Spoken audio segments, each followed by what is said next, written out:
Hey you guys, welcome back to my channel. It's been a very long time and I know you guys are wondering what's going on with London and the new baby. So I came today with another video. Today will be an update on my birth. So I'm going to give you some pictures and some clips of when I went into labor. It's going to be a two-part video. The first one is really going to be a birthing experience and what led up to my birthing experience. And the second one will be the aftermath, the PPD, and the things that you don't know is happening that's really happening to you. So we're going to talk about all of that in the next couple of videos. Again, this is part one of a two-part video. Please excuse me, guys. I've been sick for about 2 weeks. So I know I look a little not so good today, but you know, I wanted to give you all the update on everything that's going on with me. So just bear with me. And I do have a Cryos International discount code for anyone out there looking to purchase vials or straws of frozen sperm. If you want to go through the process with your significant other, male or female, if you need to use a sperm bank, I do have a discount code for Cryos International. It is a 5% discount code, and I will be including that in the description as well as at the end of this video. So before we get into it, make sure you like, comment, and subscribe so that you can get alerts to my very next video. Okay, so I have to start the story off with before I gave birth. Hopefully this is not an emotional video. I'm gonna try my best. So about 3 or 4 months before I gave birth, I did meet someone, and I was going into this a single mother by choice. I did plan my son by myself.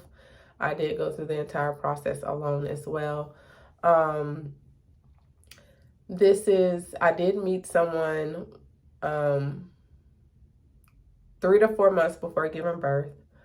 I was very skeptical. I was very scared. I was nervous. I didn't know how it was going to be. I'm a first-time mom. I didn't know if they were going to stay, if they were going to go, anything. It was a very beautiful, genuine relationship that I ended up forming with this individual, and they were out of state. We even went on vacation while I was pregnant. We did a lot of things. Even though they were very limited, COVID was going on. So we had a lot of limitations. I was only getting further along in my pregnancy, and everything was beautiful. It was legit beautiful. She was beautiful, treating me amazing, caring for me while I was pregnant. It was a great thing. So she did go on the journey with me while I was pregnant, during birth, and after birth. So I will insert a couple of clips of pictures. I am going to cover her face because you'll figure it out once I continue on with the video. I will cover her face to protect her privacy and to prevent any negative energy, I guess you would say. So I would say I went to the hospital. I went into labor and I didn't even know I was in labor. What happened was my mom was here from out of town. She wanted to stay here until I went into labor because I do stay in Georgia and I am alone. I do not have any family here. So she wanted to be here to make sure that if I go into labor, I was not alone. On November 4th, my back was hurting really, really bad. And I did not know why my back was hurting. I did not feel any contractions or anything, but my back was hurting so bad. And it was really late in the night on November 4th. And it just was hurting so bad. I was like, Mom, can you rub it? Can you come in the room with me? Can you rub my back? Please, you know, being a baby. I kept going to the bathroom like every 5 minutes. And I was like, man, I keep having to pee. I keep having to pee. I keep going to the bathroom. And I'm feeling myself bearing down because I'm thinking maybe I have to do the number 2. I'm thinking that, right? So I'm like, oh man. Every time I go back and lay back down in the bed, I'm hopping back up within 5 minutes. My back is still hurting, still hurting, still hurting. Now this continued on until like 1 something in the morning. Now we've reached November 5th because now it's 1 in the morning.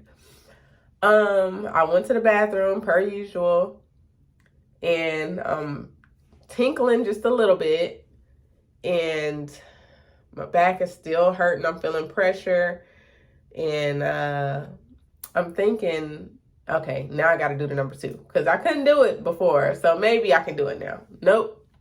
So I went and got back in bed. When I lifted my leg to get in bed, because I have a really high bed because I love high beds. When I lifted my leg to get into bed, my water broke. And I was like, Mom, I think my water just broke. And then more came out. And I was like, yep, my water just broke, Mom. It's go time. My mom was asleep.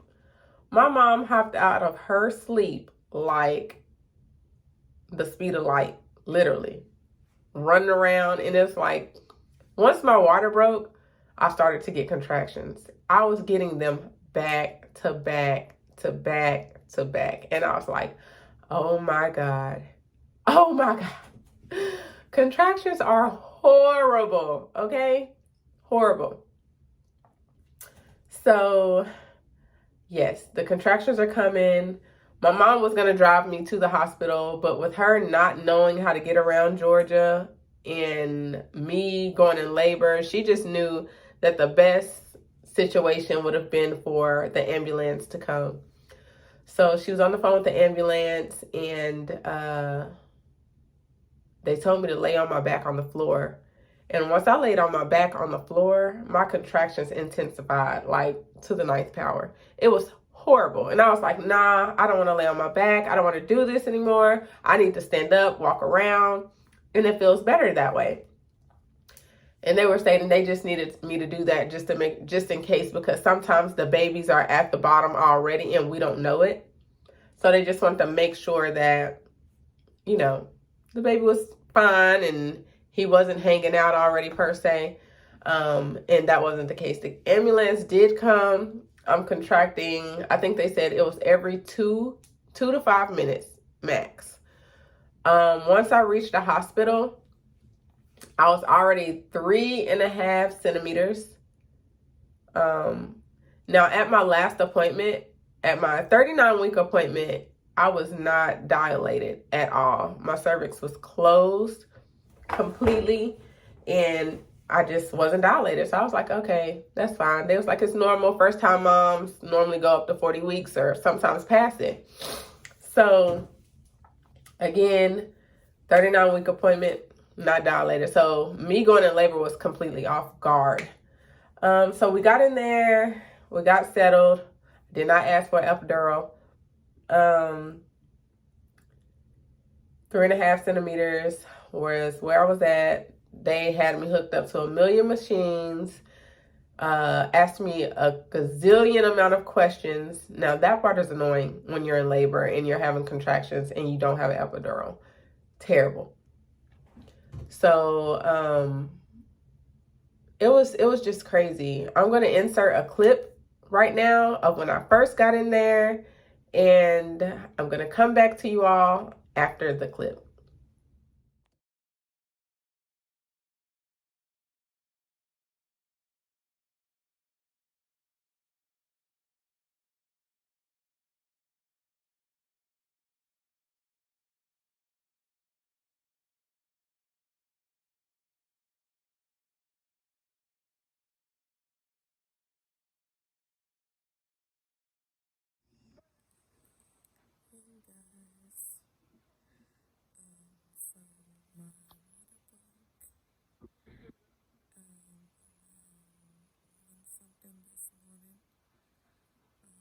Today's date is November 5th. 2020. Yes, my water broke, and the contractions start coming back to back to back to back. And when I got to the hospital, I was already 3 centimeters back quick. So I'll keep you all updated on my labor. Stay tuned. Okay, you guys. So I hope you've seen the clips and the pictures and you see what was going on. Now I'm going to explain some of those pictures. Once I was hooked up to everything, still no epidural, they noticed that my contractions were really, really, really strong. So they told me, they was like, oh my God, you're doing amazing. You have some really off the chart contractions. You're doing really good to be a first time mom with no epidural. You're a super mom, you know, perking up my spirits or what have you while I was in so much pain. They noticed that my son's heart kept dropping and they could not figure out why. And his heart was dropping literally into the 30s. And you know, babies' heart rates are supposed to be in the hundreds, right? 100 or higher, sometimes 170, 180, something like that, 135. My baby heart was dropping into the 30s. So it was really, really scary, really, really emotional. I didn't know what was going wrong. It was pretty bad. One of the pictures you'll see me laying, and it looked like it's a bubble underneath me. What that was is called a peanut ball. That peanut ball, it has like 3 humps in it, and your legs go in between one of the openings. It's kind of to open you up a little more to help give the baby more space. And they plugged me up to some tubes to go inside of me to put more water inside of me so that he can be more comfortable, have more space, and still have fluid around him.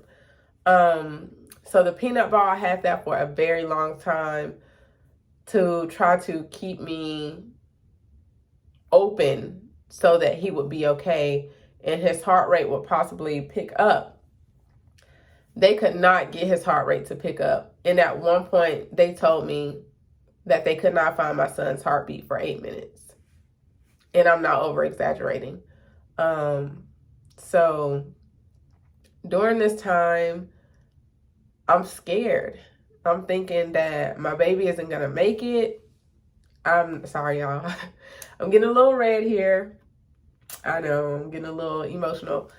But they told me that, you know, they couldn't find his heartbeat for 8 minutes. And the best bet was to have an emergency C-section to save his life. Now, I was extremely, extremely scared of the C-section. But if that's what I had to do to save my son, then that's what I was going to do. So I ended up having to get an emergency C-section. And before I got the C-section, of course, they had to give me an epidural. The epidural, it was not fun, okay? I did not enjoy that. I started to get sick. I was puking before I went back. Sorry, you guys. I was puking before I went back, and it was just a really, really scary situation for me. And again, not for nurses to tell you and doctors to tell you that we can't find a heartbeat and it's been 8 minutes. You don't know if your baby's still alive. You don't know what's going on. So, you know, we ended up doing the emergency C-section and he was okay. I want to let you guys know that a lot of the things that people don't tell you about the C-sections is the shakes. I had the shakes so bad I couldn't talk almost. My arms and my upper body was shaking so bad it almost looked like a fake thing. Like, you know how you see people just wail their arms and stuff like that? like my body was shaking so bad. And maybe it was because of, you know, them cutting me open and there's so much blood and what have you. Maybe that could be the reason. I'm not sure. But the shakes was very, very serious. The C-section was really, really scary.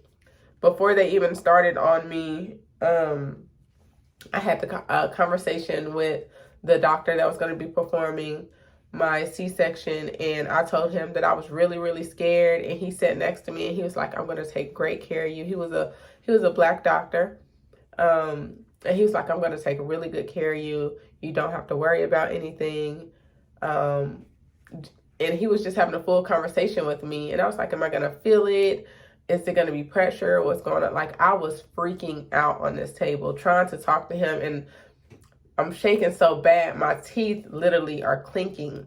Like, I know that's funny, yeah, guys. But my teeth were clinking together so hard, you could hear it. It was really bad, and it was really fast. Pregnancy and childbirth is something that we all don't regret and probably would do it again.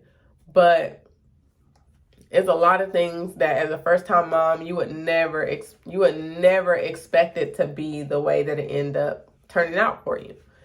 So the whole time he's having this conversation with me, he's using these pinchers and pinching on my stomach. And I didn't know he was doing that. But he was like, "Did you feel anything the whole time that I was talking to you?" I was like, "No, sir." And he showed me this thing with is a pincher with teeth at the bottom. And he was like, "Well, I was pinching you the whole time with this just to see if you could feel anything. And you said no, so you're not going to feel anything. You're going to be just fine. Don't worry. I'm going to take great care of you. Nothing's going to happen to you." He was like, "Just relax." I was like, "Okay."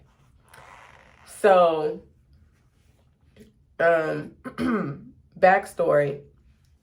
When I did all of my ultrasounds, for some reason, my baby always had his foot in his arm, in his eye or over his eye.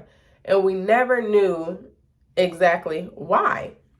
We was like, what? Why? He's stubborn. He don't want to be seen. Something's wrong. Something's wrong with him today. He got an attitude. He just did not want to be seen, right? So, we end up finding out why my son was the way he was when I had my C-section. And here I'm going to insert another video so that you guys can see me actually giving birth via C-section. Stay tuned. I'll be right back. Hey guys, look, my baby finna get ready to come out. Look at my grandbaby. Look. They let me film it. I'm gonna take pictures too. They're gonna still put them up on you. Oh, he looked just like you, Kira. He was a baby. Yeah. Look at that head. Oh, he got a big old head, Kira. It's best pressure. Look there. I'm sorry. Oh, look, he's mad. You are massive. Oh. A body cord. Wow, look at that. His leg cord. Neck cord. That's what was wrong with him. He just wouldn't. Cord. Okay, you guys, that was a clip of me giving birth via C-section. And if you really listened, you would hear the nurse and the doctor saying, "Oh, wow, this what was happening." He had his cord wrapped around him 3 or 4 times, and you would hear them saying, "Arm cord, body cord, arm cord, neck cord." That was every time they was taking the umbilical cord from around his neck, his arm, his leg, and his body. It was wrapped around his body.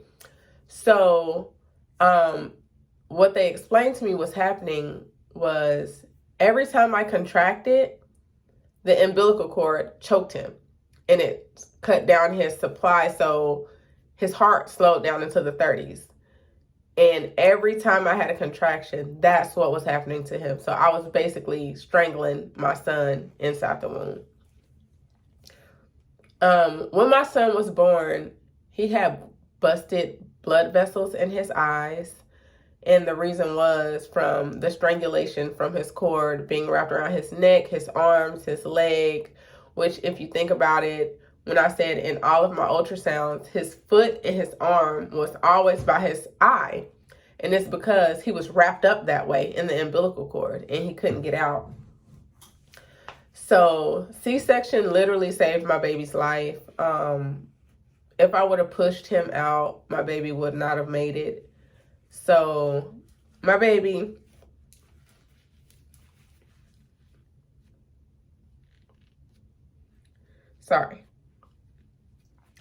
my baby is really a miracle baby because he almost didn't make it, but he did, and he is the best thing ever. My baby turned, he turned 7 months yesterday. I'm sorry, y'all.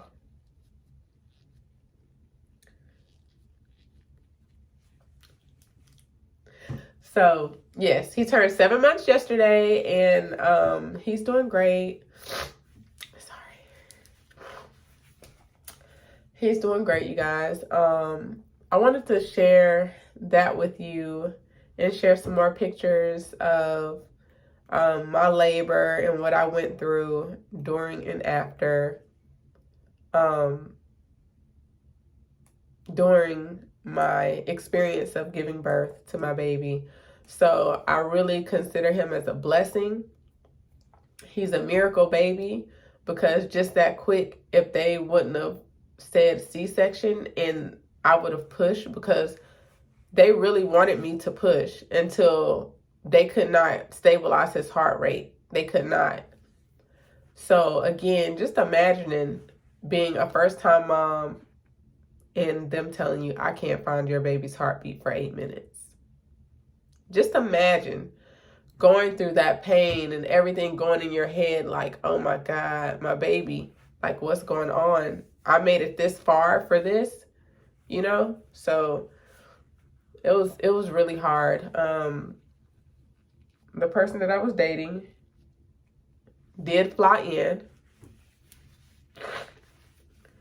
Sorry, you guys. I'm trying not to be too loud with getting my sniffles under control on this video.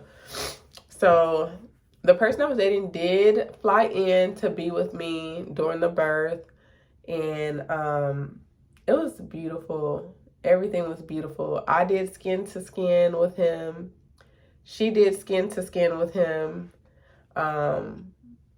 She slept with him on her chest, and you know, I just admired it, you know. It was beautiful. And I'll insert some of the pictures of that as well. I ended up going home on the 3rd or 4th day. And I did give birth at Northside Hospital. And I want to tell you guys, if you're in Georgia, Northside is the best place to give birth. They give you a diaper bag, diapers, onesies, pacifiers, bottles, everything that my baby could have needed, burp cloths, hats, gloves, everything that my baby could have needed, they gave it to us. It was already there prepared, and I did not know that that's stuff that I could take with me. It was a whole diaper bag full of stuff for him. The staff was so nice. Since I did give birth in the middle of COVID, when COVID first hit, they did not allow more than one person in a room. So at this time, I did ask my mom, could she leave so that my partner could be with me and the baby? And I had to practically beg a little bit the person in charge on that shift for my partner to come in from her flight to be with us. That was hard. But they ended up making a one-time exception for me so that we can have that experience together. And it was just beautiful. I couldn't ask for anything more. I can say I've never shared vulnerable, sacred moments like that with anybody. And I'm assuming because I am a first-time mom, and, you know, they say there's no love like the way you would love your child. And, you know, once you share that special moment with someone, it's moments you can never get back, right? So it's really, really dear to your heart. You grow so much more stronger attachments to that person for just being there and just showing you support, and you watching them bond with your child as well. So that's what took place. She helped me. I had to shower and go to the bathroom, and she helped me each time, watching him with one eye and watching me in the shower with the other eye. And if I needed help washing up, or if I needed help from the toilet and I needed to get up, or needed tissue, or needed a diaper, or anything that I needed for myself, she made sure that I was okay and the baby was okay too. It was just beautiful. The first day that I came home, I sat on the floor with my baby and let my Yorkie sniff him and lick him. I'm not gonna lie, my Yorkie was a little scared. She was a little scared, but she got used to him after a while. She's not used to it. She's used to having me to herself. So I'm going to insert those clips as well. I'm going to probably insert more videos towards the end of this video of my dog sniffing him, and, you know, the skin to skin with me and the baby, as well as the first time that I breastfed him. My baby is very greedy. He latched on immediately. I am still breastfeeding. I'm 7 months in, and it is not easy, ladies. People will say it is the best nutrition for your baby, which it is, but it will change your entire life, okay? You have to watch what you eat, watch what you drink, watch what you're around. You don't want to be around people smoking cigarettes. You don't want to drink, you can't drink alcohol. If you get sick, you can only take certain medicines, because whatever you ingest is going to come out through your milk. So you literally have to be careful with everything. I love spicy foods. Can't eat spicy foods, because those spicy foods is going to come out through my milk. Don't want to upset my baby's stomach, right? Breast milk, I am a oversupplier, meaning I supply a lot of milk. Some people can only pump 2 to 3 ounces. I was literally pumping 12 to 14 ounces on a regular pump session. And you pump multiple times a day. So I would at least pump out 6 to 7 ounces per boob. Sometimes I can pump out 8 to 9 ounces per boob. It just depends on the day, how full they are, how my outcome will be. Breastfeeding does not hurt. To those who want to know if it hurts, it does not hurt. What hurts is being engorged. That hurts. Your boobs feel like bricks. It hurts to touch. It hurts to wear a shirt. It hurts to lay down at night. You have to get the milk out. So I want to tell the ladies out there who are really down on themselves because they cannot supply milk. And a lot of people that I knew felt some type of way because I could produce and they could not. I have at least about 4 or 5 people that was trying to figure out how could I produce the way I do and not use any supplements. I don't know. It just happened that way. That's just how my body took to it.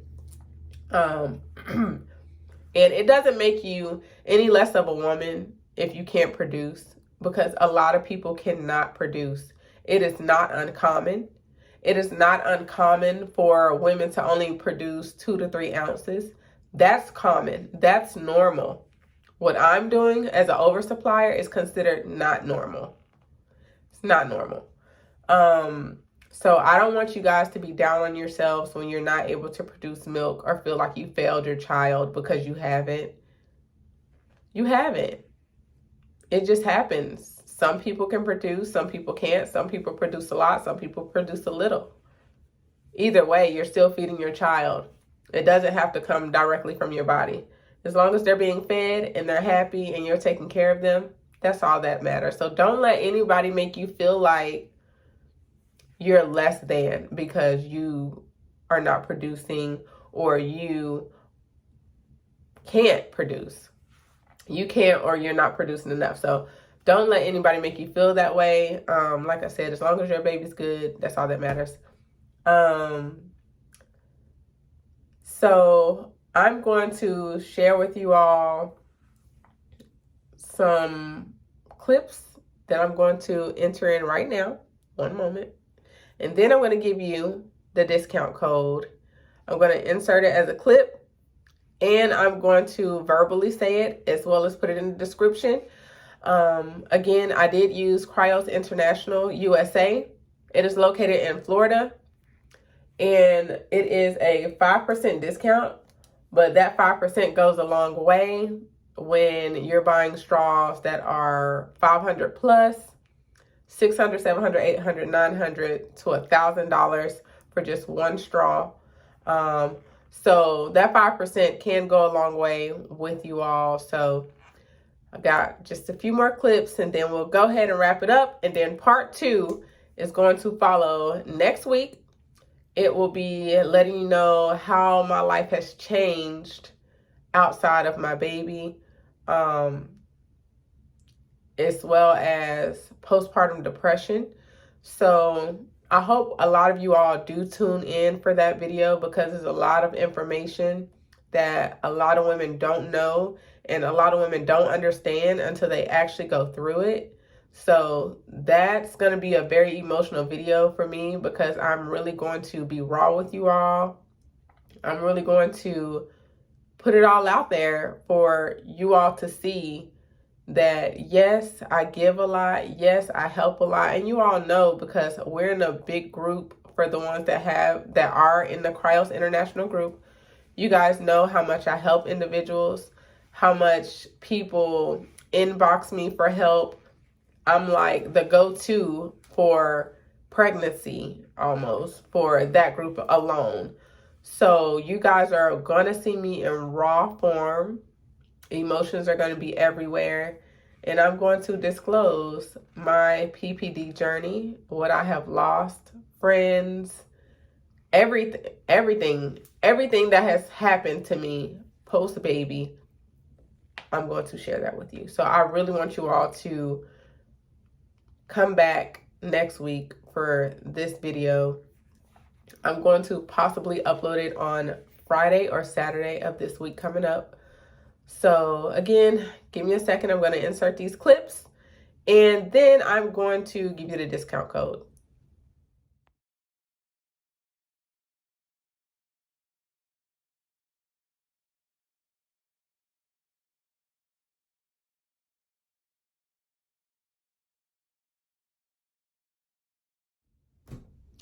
Okay, you guys, I hope you all enjoyed those clips. Now I am going to share with you my 5% discount code for Cryos International, USA or international, no matter where you are. My discount code is LBANKS05. Again, it is LBANKS05. So use that discount code and you'll get 5% off your entire order. And it does come in handy. Again, 5% coming off of $1,000 vial is pretty good. And again, every penny to help lessen the pennies you have to spend helps, right? All right, you guys. So again, please stay tuned for the part 2 video because that video is very crucial to us being women, what we go through and what we can't control. The reality is we don't know how something is until we're living it, right? So we gain the experience that way. I hope you enjoyed my video today and I hope you stay tuned. Please remember to like, comment, and subscribe. And one other thing, I do want to show you guys my post-baby body after 7 months. Again, he turned 7 months yesterday. So this is me. And this is my body. I am back super small. Sorry, I do have tattoos. I'm back still super small. Step on my shower, you guys could possibly see me.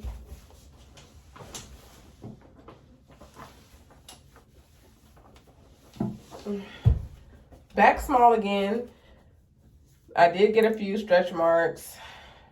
They're not too bad, but I did get a few.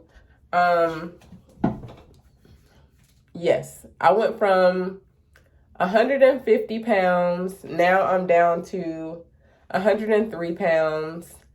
And that's because I'm breastfeeding. I've never been this small, ever.